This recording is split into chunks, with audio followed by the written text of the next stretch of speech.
ladies and gentlemen, Mr. Reznick. Today, we stand here in front of you, honorable judges, to debate over whether democracy is the best form of government. Before I proceed, I will announce the definition of the key term we'll be using throughout today's debate. Democracy, which we have confined to modern democracy, is a form of government by people in which the supreme powers vested in people and exercised directly by them or indirectly by their elected agents under a free electoral system. Okay, now I will move on to our arguments. The proposition side is going to prove that modern democracy is falling into pieces, exhibiting several defects. In order to win today's debate, our house is going to prove mainly 2 points on the inequality of democracy. First, I, as a speaker, will explain the shortcomings in majoritarianism, and the second speaker, Daewon, will explain how income gap results in inefficient decision-making. And lastly, our third speaker, Daniel, will summarize and elaborate more on the points we have made. Okay. In a democratic society, the principle of majority rule is being tightly secured. However, the rights of the minority are being neglected. In other words, the government reflecting the majority's view can oppress a particular minority. As long as they avoid certain types of extreme policies or outright violence, democracy allows the majority to oppress the particular minority. The majority can impose their will on their minority, which could be language, culture, beliefs, and values which may be unacceptable in the minority culture. Now first of all, minorities are being discriminated according to differences in religion.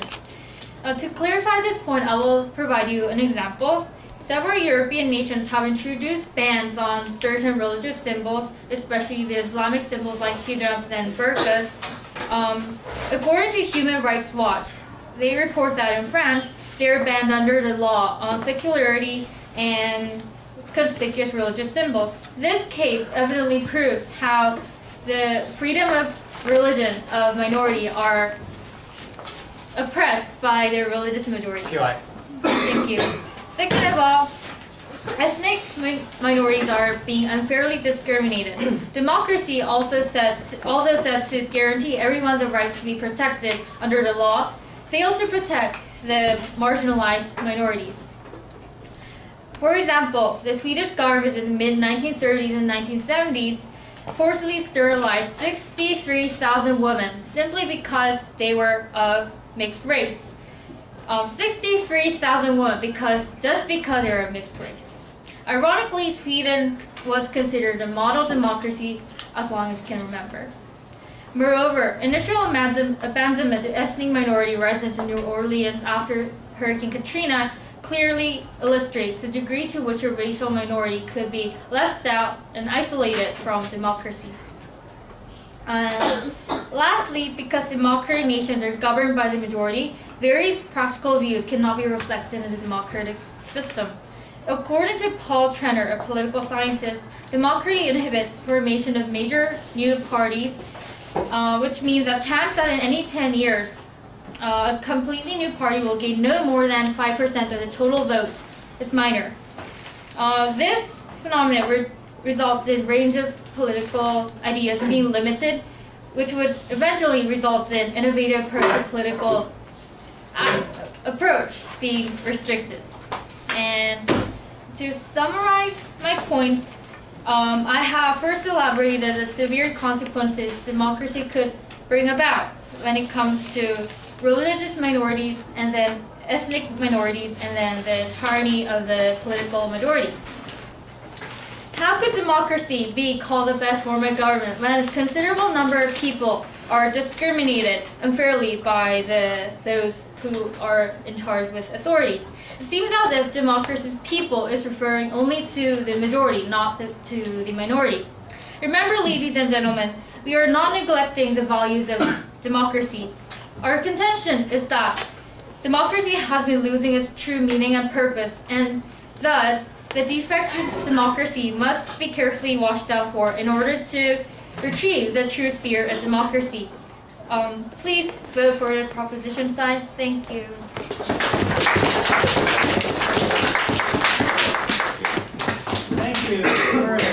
speaker.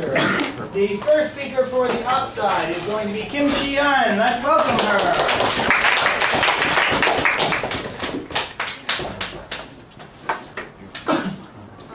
Hello, ladies and gentlemen.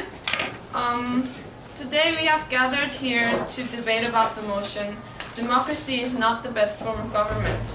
As the first speaker of the opposition side, I will first define one term that the first speaker of the proposition side did not define.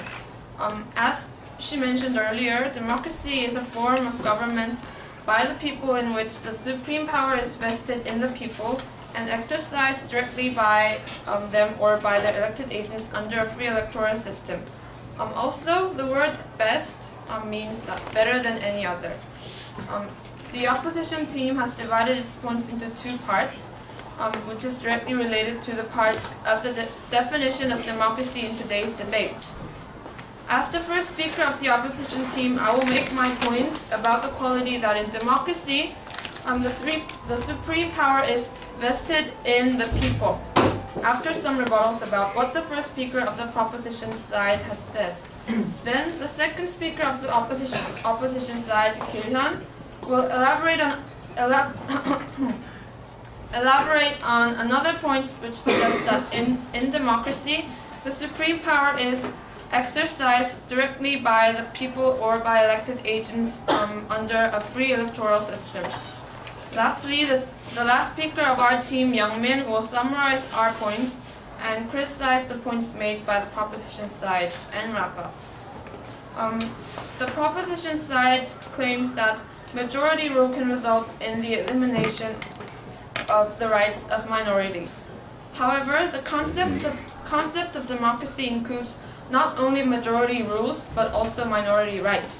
In other words, democracy is always coupled with the guarantee that the rights of minorities, whether it is a political, ethnic, or religious one, is secured. Also, if people feel like their rights are being violated, they always have the right to express their opinion freely and to protest if necessary. Democracy is more about compromise and tolerance rather than oppression. No, thank you. These key principles are always by the minority side to protect them from being oppressed by the majority rule. Also, she mentioned about turbans and hijabs, and those things are banned because to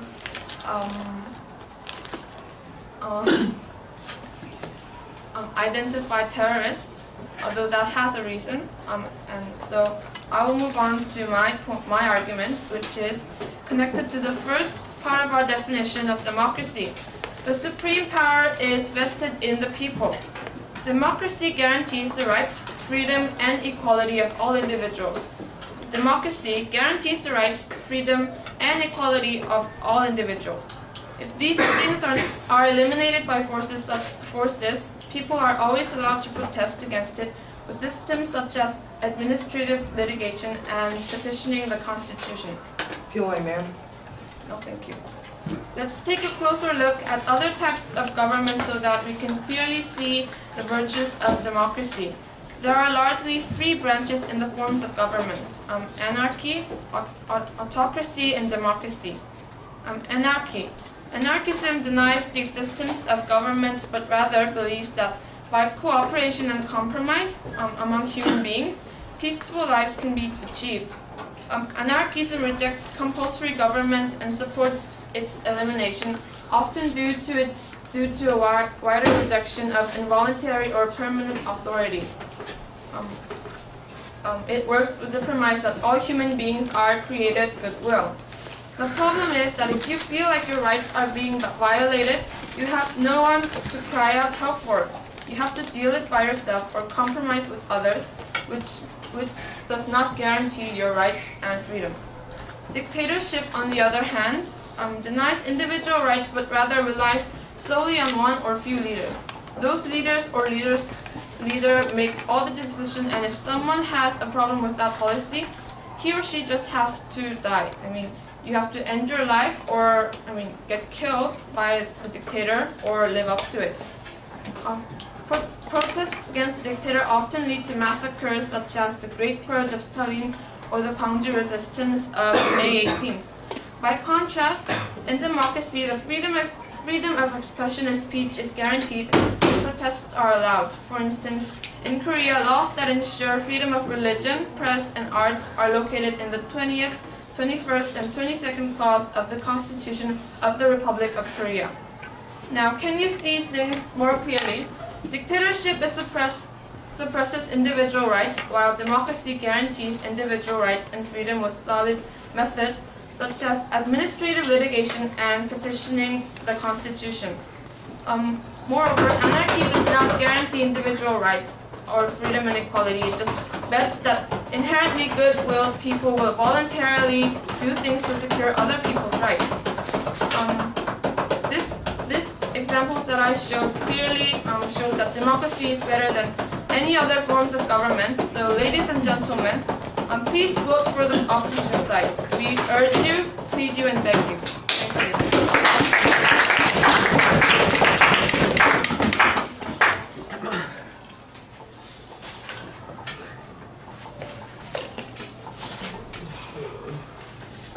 Okay, Daewon's the next speaker for the prop side. Let's give him a welcome.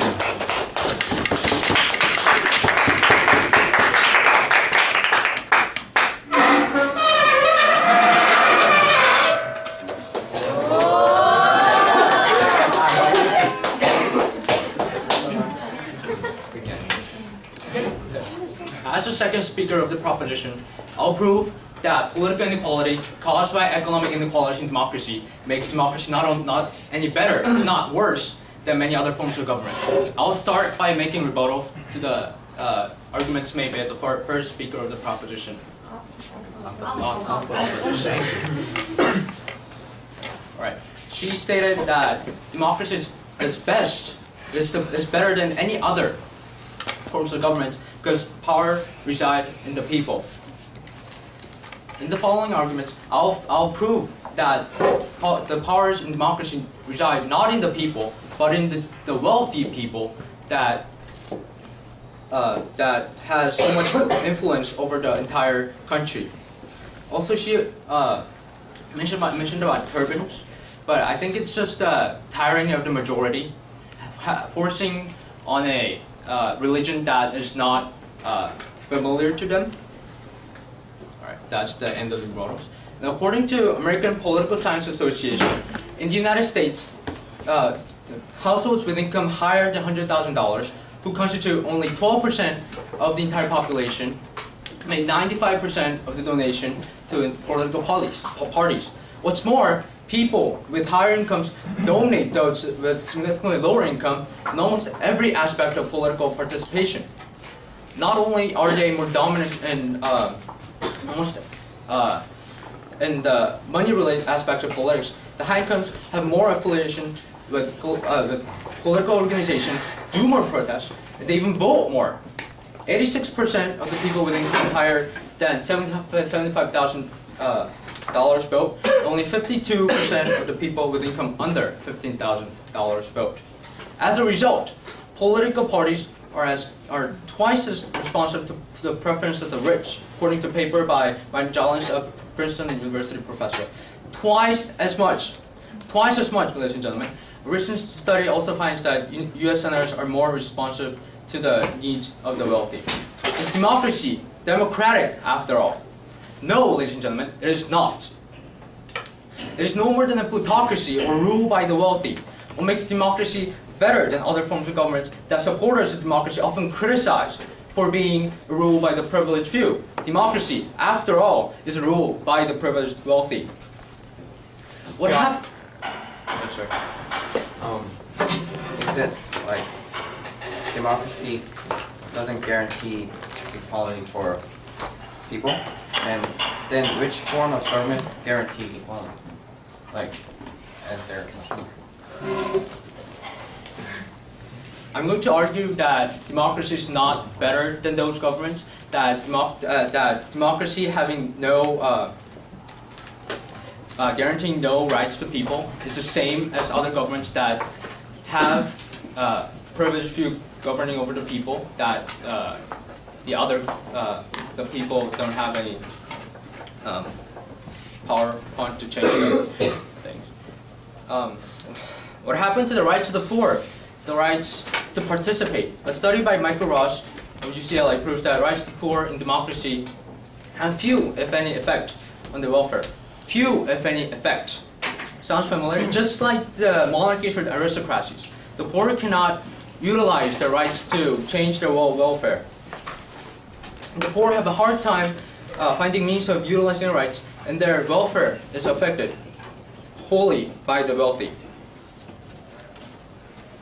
Then how is democracy different from from monarchies, in which monarchs, with all the power, support the welfare of the poor just because of sympathy? The economic gap is making all the rights of the poor useless. To summarize my points, democracy is no longer a rule of the people, of all people. It is a rule by the wealthy, as well as the rule of the tyrannical majority, as our first speaker began to prove. Democracy as a rule by all people is merely in theories. In practice, it turns into a tyrannical rule by the aristocratic rich. The poor cannot protect their welfare, just like people under monarchies. And since the gap between the rich and the poor in many parts of the world is increasing, in Massachusetts, the wealthy on the top 5% of the income range enjoy their income increased by 105%, while the bottom 20% had their income increased by nearly 16%. With more policies in favor of the rich being twice as responsive to the favor of the rich, the gap will not shrink easily. The poor will not be able to take their rights back to have a better welfare. To conclude, democracy is the rule of the wealthy. The poor's welfare is determined by the wealthy's. Widening the gap is bound to be worse. It's not better than any other forms of government in which the privileged few have control over the government.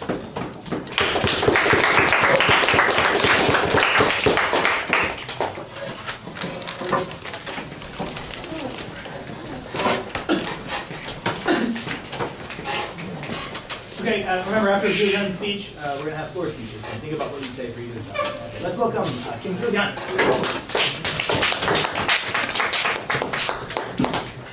Hello, ladies and gentlemen. As the speaker of the opposition side, I'll start off by making a quick rebuttal of what the proposition side had said.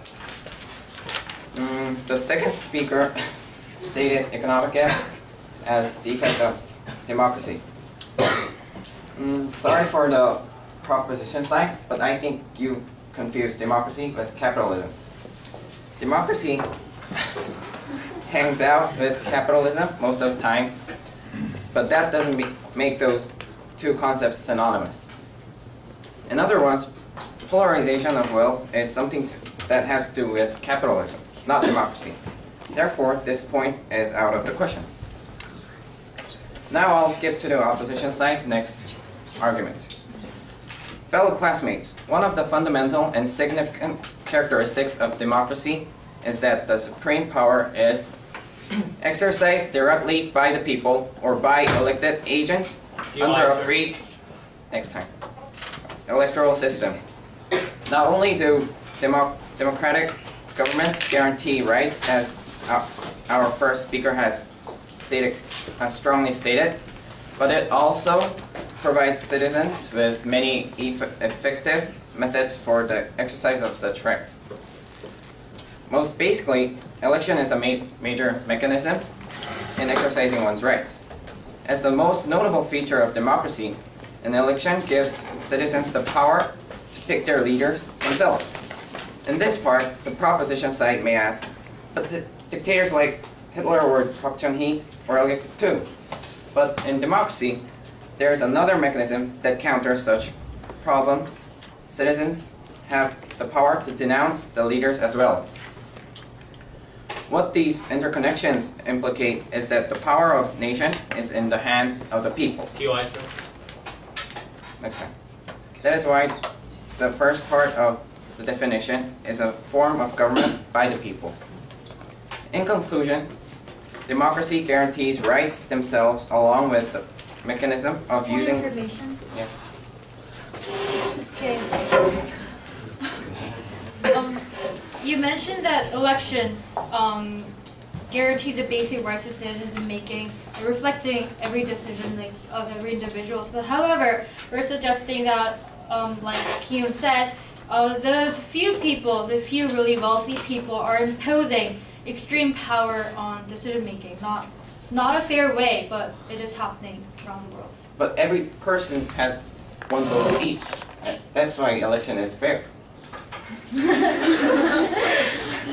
Lastly, our third and last speaker will state our side of the House's final point. And ladies and gentlemen, please vote for the opposition side.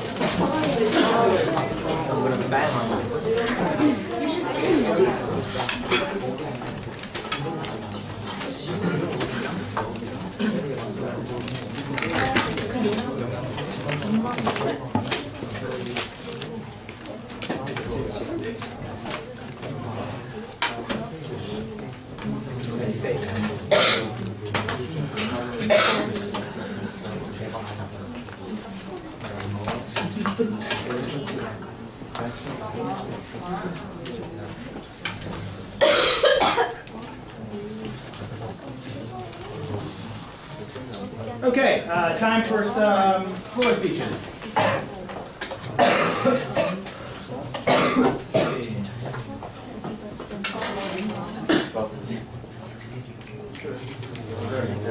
Lots of volunteers, huh? Who has not, people raising their hands, who has not given a floor speeches before? Should I let them both speak? No, Which side do you want to speak for? Prop? Prop? Should we let them have it? Yes. Yeah. Okay.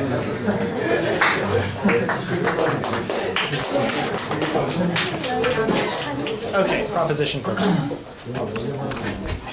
Prop first. Of course. About the examples that the opposition side mentioned about the different forms of government, I think the examples were too extreme in a way that this side was actually trying to say that I don't think this side was trying to say that just because democracy is not the best form of government, we should just fix it and turn it into entirely different government. So which means that this side was kind of giving a wrong example in a wrong context. And I think about what Sorry, we say this side? and I think the opposition was saying about what the opposition was saying about confusing capitalism with democracy. But countries with capitalism may not have democracy, but countries with democracy always have capitalism, because basically when a country is regulating, when a country is giving freedom for the people, they can't just regulate the economy at the same time. And so I think that argument about the opposition side was a bit absurd. And for that reason I think the proposition was a bit better. You made a good point. I just want to change your language a little bit.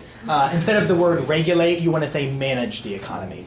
Because of course, democratic nations do regulate, they have regulations, but managing the economy, in other words, commanding the economy, is not something that democratic nations do. Okay, good, thank you, sir. Let's get the opposition speaker's points. Proposition side of this debate has beautifully argued that under the government of democracy, the ethical and racial minorities are being discriminated and being neglected, and the true meaning of democracy is being lost. And they also said that democracy is just a piece of tyranny of majorities, but yet they haven't suggested an alternative and substitution for the democracy. And so I think if they were to attack the drawbacks of the form of democracy, I think they have to suggest some alternative for the democracy. And also, they said that elections are not perfect. They said only the upper hierarchy of a society is imposing great power in the system, but also they haven't suggested any alternative for. Okay, thank you, very good. Okay, very good. Thank you both, our wonderful volunteer floor speakers. Let's let the opposition finish their case now. Let's give our final opposition speaker a warm welcome. Can I start? You may, yes. There is a quotation from Sir Winston Churchill. Democracy is the worst form of government, except all the others that have been tried. Ladies and gentlemen, welcome. Today, both sides of the House have joined to debate over the motion, democracy is not the best form of government. As the last speaker of the opposition side, I will first review the major flaws from the proposition side's logic or reasoning, summarize the significant points of both sides, and make the opposition side's final statement. The first speaker of the proposition side has stated tyranny of the majority as a flaw of democracy. However, as we have stated before, in democracy there are already mechanisms that function as obstacles to the tyrant majorities, especially the right for minorities to protest freely. The second speaker of the proposition side has stated economic gap as another defect of democracy. Well, our floor speaker has already said, but still we stick on to our point. His mistake is that he got confused between correlation and causation. Economic gaps appear due to capitalism, and because capitalist nations are mostly also democratic, the economic gaps just seem to be caused by democracy. The opposition side, in comparison, has stated 2 points that have their roots in the very definition of democracy. First, in a democratic government, people are guaranteed their rights and freedom. And second, methods that help people exercise such rights and powers exist in democracy, more than any other form of government. Overall, and lastly, I would like to make some observations of today's debate, especially over the definition of the motion itself. The proposition side has suggested economic gap and tyranny of the majority as flaws of democracy. Besides rebutting such flaws, as our team had already done before, I will ask a question. So what? Ladies and gentlemen, today's motion is democracy is not the best form of government. It is not. Democracy is not the perfect form of government. The opposition side does not argue that democracy is perfect. Democracy certainly has disadvantages, including those which the proposition side has already stated. However, merely stating flaws of democracy cannot prove that democracy is not the best form of government in today's world. Ladies and gentlemen, already 2 speakers from the proposition side have spoken, but still neither clarified what the word best. Yes? You stated that I confused capitalism with democracy, but capitalism is always coupled with democracy, and in tyrannical or aristocratic nations, capitalism is not a problem for the political struggles, since the power resides in the position of themselves. In the position of the thrones or the high noble classes, and capitalism is a problem in democracy because the wealth is causing a flaw in the political inequality. I'm sorry. I'll just go on. Neither clarified what the word best means, but nor did they understand it. Ladies and gentlemen, the opposition side clearly states that democracy, in spite of its imperfection, is the best among other forms of government in modern times. The first speaker of our side has clearly defined best as better than any other. The proposition side is not here to narrate defects of democracy. They should have... They should have proved why the defects of democracy is more harmful, more of a problem, than the defects of other forms of government. But did they even mention another form of government? Ladies and gentlemen, I will state this again. The opposition side clearly states that democracy, in spite of its flaws, in spite of its imperfection, is still the best among other forms of government in modern times. Thank you.